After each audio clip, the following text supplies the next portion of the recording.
Hello dear friends, स्वागत है आपका अपने यूट्यूब चैनल SD एजुकेशन पर। आज है 6 सितंबर 2024 और हम बात करने वाले हैं रेगुलर की तरह आज के most important current affairs question के बारे में। जैसा कि आप सभी लोग जानते हैं, हम अपने इस वीडियो में जो भी इंपॉर्टेंट करंट अफेयर्स के क्वेश्चन होते हैं, जो कि आगामी जो भी परीक्षाएँ हैं वहाँ पर पूछे जाने की उनकी पूरी की पूरी जो संभावना रहती है, उस सभी जो क्वेश्चन होते हैं, वो सभी जो क्वेश्चन होते हैं उन सभी क्वेश्चन को यहाँ पर कवर किया जाता है। साथ साथ जीके के क्वेश्चन भी यहाँ पर कवर किए जाते हैं, यानी कि जो हमारा एक्सप्लेनेशन होता है वहाँ से करंट अफेयर्स तो रहता ही रहता है, साथ में जीके भी वहाँ से आपका कवर होता चलता है। तो इसीलिए आप ये जो वीडियो है ये शुरू से लेकर लास्ट तक जरूर देखिए।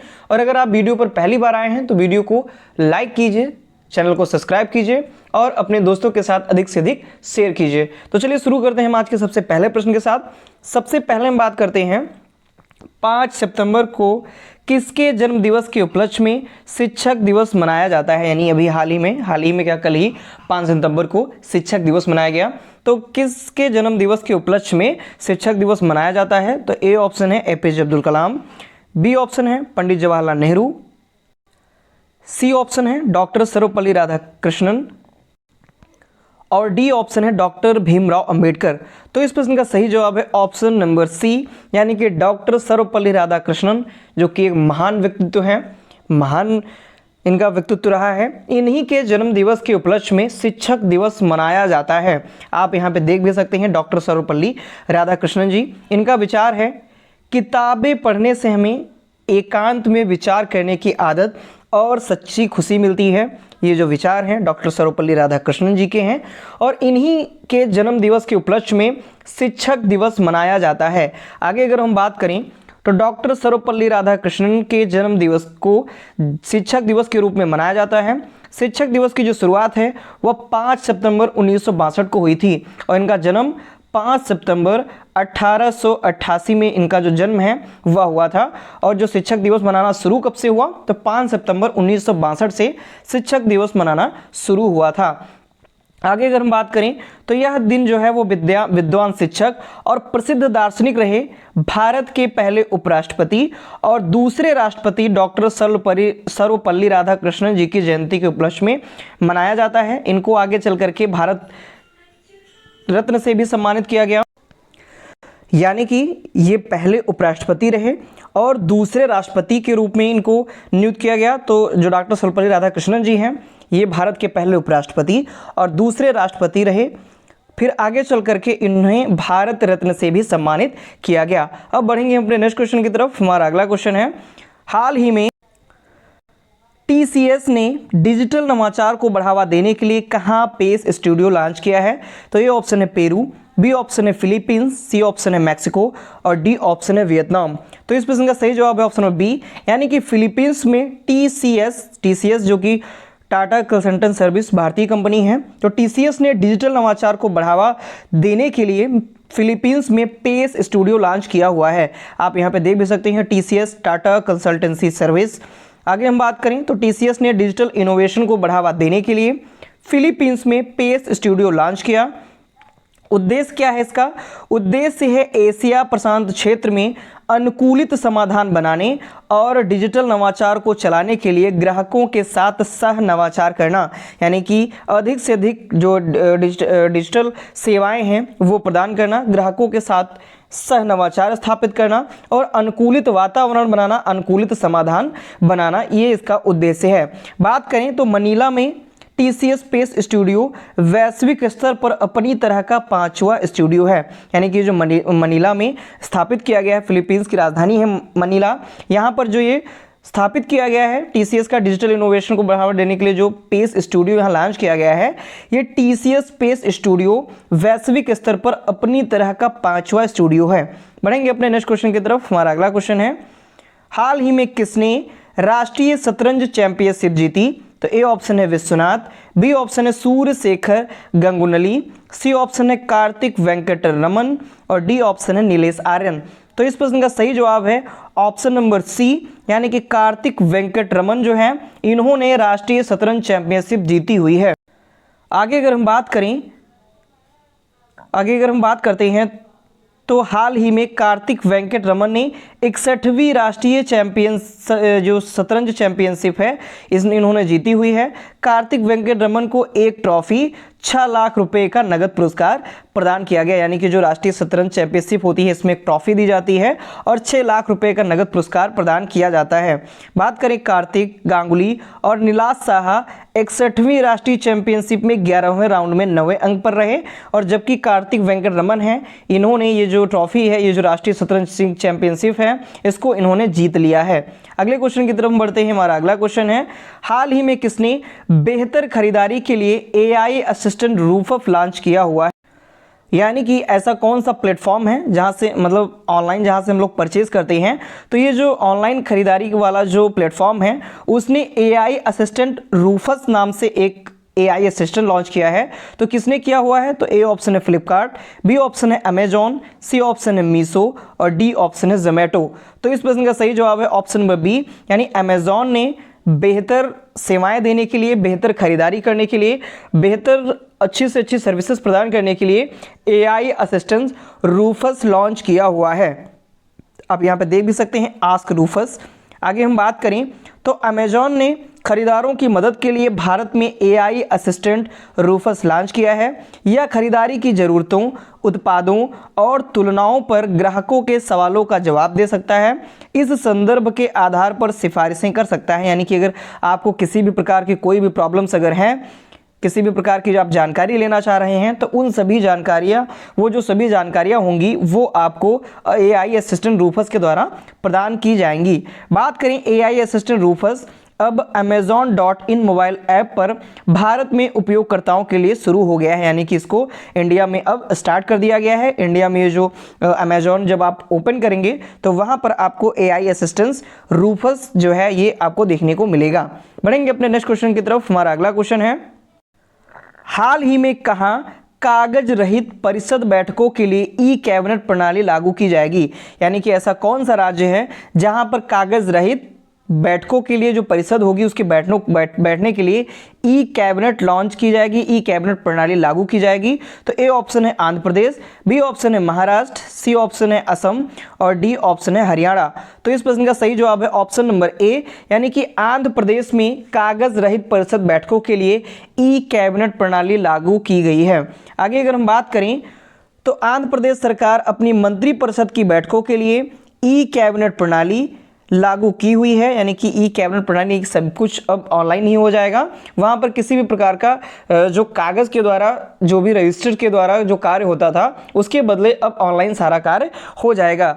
यह जो प्रणाली है ये राष्ट्रीय सूचना विज्ञान केंद्र NIC यानी राष्ट्रीय सूचना विज्ञान केंद्र NIC ने विकसित की है और इसका उद्देश्य मंत्रिपरिषद की बैठकों को कागज रहित प्रारूप में परिवर्तित करना है। यानी जो भी मंत्रिपरिषद की बैठकें होती हैं उन बैठकों को कागज रहित करना है और सारा कुछ जो डेटा है वो ई कैबिनेट या ई प्रणाली के द्वारा, ई प्रणाली का मतलब सब कुछ ऑनलाइन कर दिया जाएगा। बढ़ेंगे अपने नेक्स्ट क्वेश्चन की तरफ। हमारा अगला क्वेश्चन है, हाल ही में किसे नया NSG महानिदेशक नियुक्त किया गया है? NSG यानी कि नेशनल सिक्योरिटी गार्ड, इसको मतलब नया NSG महानिदेशक नियुक्त किया गया है? तो ए ऑप्शन है मनोज मित्तल, बी ऑप्शन है संजीव वर्मा, सी ऑप्शन है अरुण अग्रवाल और डी ऑप्शन है बी श्रीनिवासन। तो इस प्रश्न का सही जवाब हो जाएगा ऑप्शन नंबर डी, यानी कि बी श्रीनिवासन जी जो हैं इनको NSG का नया महानिदेशक नियुक्त किया गया है। तो ऑप्शन नंबर डी इस प्रश्न का सही जवाब हो जाएगा। बढ़ते हैं अपने नेक्स्ट पॉइंट की तरफ। आप यहाँ पे देख भी सकते हैं ये बी श्रीनिवासन जी हैं और इन्हीं को भी हाल ही में NSG का महानिदेशक नियुक्त किया गया है। तो सीनियर IPS अधिकारी बी श्रीनिवासन को नेशनल सिक्योरिटी गार्ड यानी NSG का महानिदेशक बनाया गया है। श्रीनिवासन 1992 बैच के बिहार कैडर के पुलिस अधिकारी हैं। उन्होंने IPS नलिन प्रभात की जगह ली है, यानी कि नलिन प्रभात जो हैं ये इससे पहले इस पोस्ट पर थे, लेकिन उनकी जगह पर अब बी श्रीनिवासन को नियुक्त किया गया है। और जो नलिन प्रभात हैं इन्हें हाल ही में जम्मू कश्मीर पुलिस का स्पेशल DG भी नियुक्त कर दिया गया है। इसीलिए यह जो पोस्ट NSG की जो पोस्ट थी ये खाली थी और इनके स्थान पर बी श्रीनिवासन को यहाँ पर नियुक्त किया गया है। ये क्वेश्चन भी हमने कवर किया हुआ था कि जम्मू कश्मीर पुलिस का स्पेशल DG नलिन प्रभात को नियुक्त किया गया है। तो ये IPS अधिकारी नलिन प्रभात हैं, इनको जम्मू कश्मीर पुलिस का स्पेशल डीजी नियुक्त कर दिया गया और इनके स्थान पर एनएसजी का नया महानिदेशक बी श्रीनिवासन को बनाया गया है। बढ़ेंगे अपने नेक्स्ट क्वेश्चन की तरफ। हमारा अगला क्वेश्चन है, अगला हम पॉइंट वाइज बात कर लेते हैं। 17वां भारत इजराइल विदेश कार्यालय परामर्श नई दिल्ली में आयोजित किया गया, यानी कि जो 17वां भारत और इजराइल विदेश कार्यालय परामर्श है ये कहां पर आयोजित किया गया, तो ये नई दिल्ली में आयोजित किया गया। कब आयोजित हुआ, तो 28 अगस्त 2024 को ये आयोजित हुआ, यानी 28 अगस्त 2024 को ये नई दिल्ली में भारत इजराइल विदेश कार्यालय परामर्श है ये आयोजित किया गया। इसमें भारतीय पक्ष का जो नेतृत्व है वो विदेश सचिव विक्रम मिस्री ने किया। इजरायली पक्ष का जो नेतृत्व है वो इजराइल के जो विदेश मंत्रालय के महानिदेशक हैं याकूब ब्लिस्टीन, इन्होंने इसका नेतृत्व किया हुआ था। तो भारत की तरफ से विक्रम मिस्री जी और इजराइल की तरफ से महानिदेशक वहां के विदेश मंत्रालय के याकूब ब्लिस्टीन, इन्होंने नेतृत्व किया हुआ था। बढ़ेंगे अपने नेक्स्ट क्वेश्चन की तरफ। हमारा अगला क्वेश्चन है, हाल ही में किस राज्य सरकार ने महिलाओं के लिए विवाह की आयु को बढ़ाकर 21 वर्ष कर दिया है। नेक्स्ट प्रश्न है हमारा, हाल ही में किस राज्य सरकार ने महिलाओं के लिए विवाह की जो आयु है वह बढ़ाकर 21 वर्ष कर दी है। तो ए ऑप्शन है हिमाचल प्रदेश, बी ऑप्शन है महाराष्ट्र, सी ऑप्शन है असम और डी ऑप्शन है हरियाणा। तो इस प्रश्न का सही जवाब है ऑप्शन नंबर ए, यानी हिमाचल प्रदेश की जो राज्य सरकार है उन्होंने महिलाओं के लिए जो विवाह की आयु थी उसको बढ़ा करके 21 वर्ष कर दिया है। बात करें शादी की उम्र 21 साल ये कर दी गई है हिमाचल प्रदेश सरकार के द्वारा। तो हिमाचल प्रदेश सरकार ने लड़कियों की शादी की कानूनी उम्र को बढ़ा करके 21 साल कर दिया है। यह फैसला विधानसभा के मानसून सत्र के पहले दिन लिया गया और अब इनकी जो उम्र है लड़कियों की वो 21 वर्ष जब होगी तब उनकी शादी की जाएगी। यह कानून हिमाचल प्रदेश में लागू बाल विवाह निषेध अधिनियम 2006 अधिनियम संख्या 6 का 2007 में संशोधन करता है, यानी कि उसमें संशोधन करके ये जो नियम है, ये जो अधिनियम है ये लागू किया गया और फिर जो लड़कियों की उम्र है वो बढ़ा करके, शादी की उम्र बढ़ा करके 21 वर्ष कर दी गई है।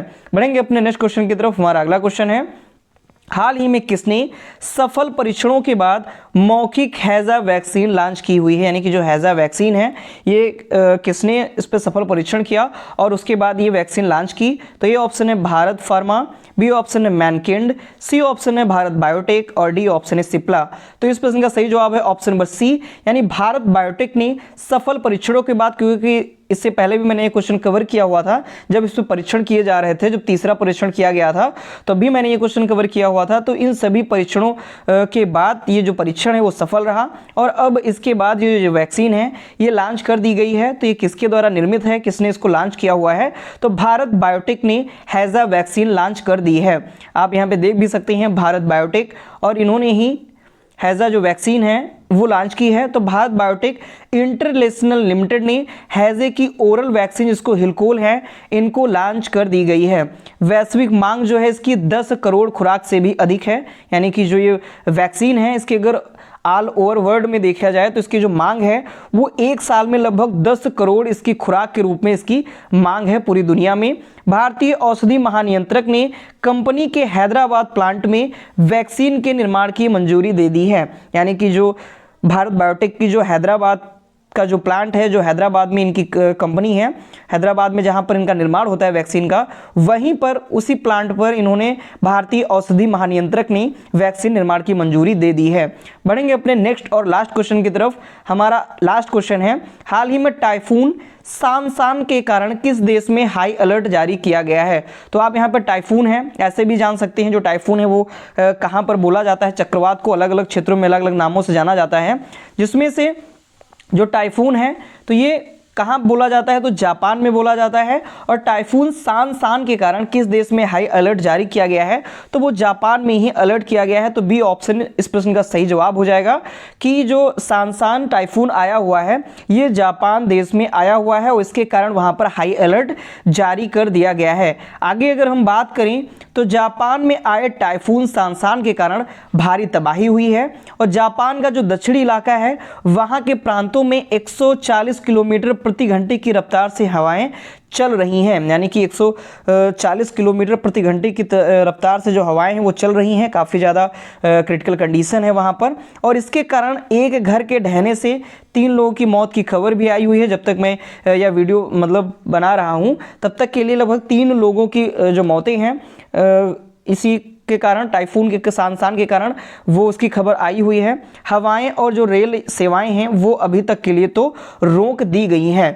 तो ये था आज का हमारा इंपॉर्टेंट सेशन, जिसमें से हमने बहुत ही इंपॉर्टेंट क्वेश्चन को कवर किया। अगर आपको ये क्वेश्चन पसंद आते हैं, अगर आपको ये वीडियो पसंद आती है, तो प्लीज़ वीडियो को लाइक करें, अपने दोस्तों के साथ वीडियो को अधिक से अधिक शेयर करें और हमारे चैनल को सब्सक्राइब भी करें। धन्यवाद।